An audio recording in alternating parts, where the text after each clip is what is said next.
July 1483. Richard, Duke of Gloucester, brother of King Edward IV, is crowned King of England. But what happened to Edward's heirs, his sons? The mystery remains on Unsolved Mysteries.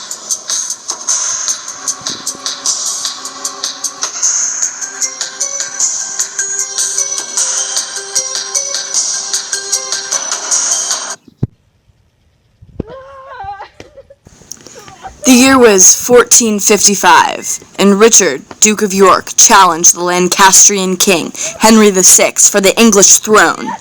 Richard, Duke of York, won the crown, for the time being.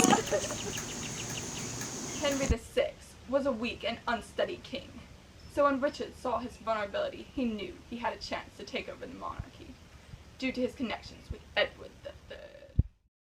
Thus the War of the Roses broke out between the House of York and the House of Lancaster. Throughout the war, the monarchy shifted multiple times between the Yorkists and the Lancastrians. Richard was able to wrestle power from Henry VI and instate his son, Edward IV, who ruled steadily for 9 years, but then was overthrown again by Henry VI.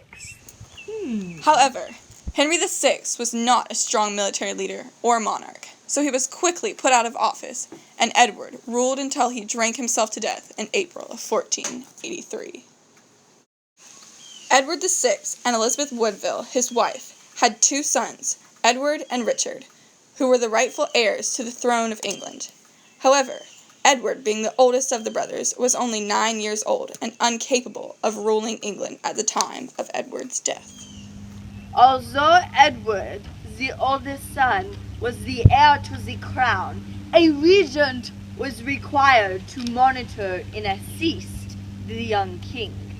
When Edward IV died, there was a sort of confusion to who was going to be the regent. Edward's mother, Elizabeth Woodville, and Edward IV's younger brother, Richard, were the 2 most eligible for the position.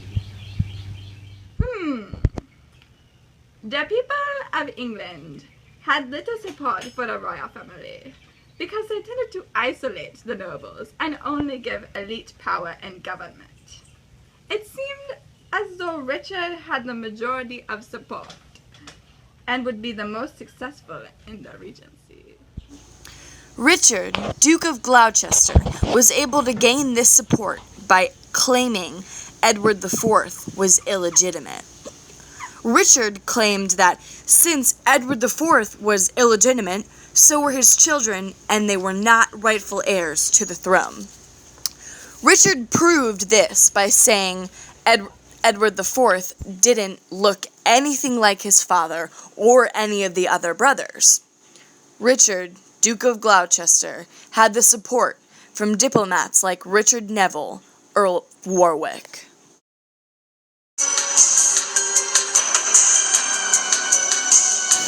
Richard, the regent, seized the princes from their mother and placed them in the Tower of London to supposedly protect them from death in the continuation of the War of the Roses. In the Tower of London, the boys mysteriously vanished. Rumors of their death circulated, and Richard was designated the murderer.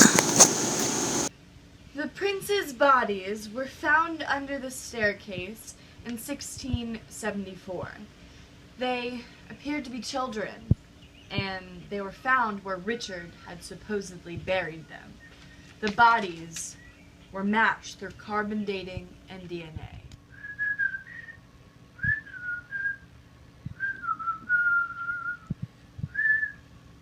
Oh, hello. Richard clearly wanted to be king. The obvious solution would be to remove Edward and Richard, the princes, the heirs to the throne, from the equation. This seems to be Richard's only apparent motive. Richard III wasn't exactly the shady figure everyone made him out to be, especially William Shakespeare. This motive of killing the princes to become the king capitalizes on pointing Richard out as the prime suspect. But is this really the case? Richard supposedly contracted men to go in and murder the boys. The assassins entered the tower, went into the sleeping chambers, and suffocated them using the bed sheets and pillows. However, this conspiracy theory may have been biased because this was published by Sir Thomas More, advisor to Henry VIII, who was trying to cover up for him, who was rumored to have made up the Princes of the Tower conspiracy. The DNA found in the bodies that were found at the tower were close enough to Richard III's that they were indeed concluded that they were the princes. Before the DNA testing was conducted, the church was trying to prevent it from happening. Before DNA testing on the princes' bodies was actually done, the Church of England was refusing to allow DNA testing on the bones found at Westminster Abbey. The church was trying to prevent the conspiracy from being resurrected again. The church may have had an involvement in the death of the princes in the tower. Rather than being murdered or dying, the princes may have escaped the Tower of London and continued their lives under a new identity.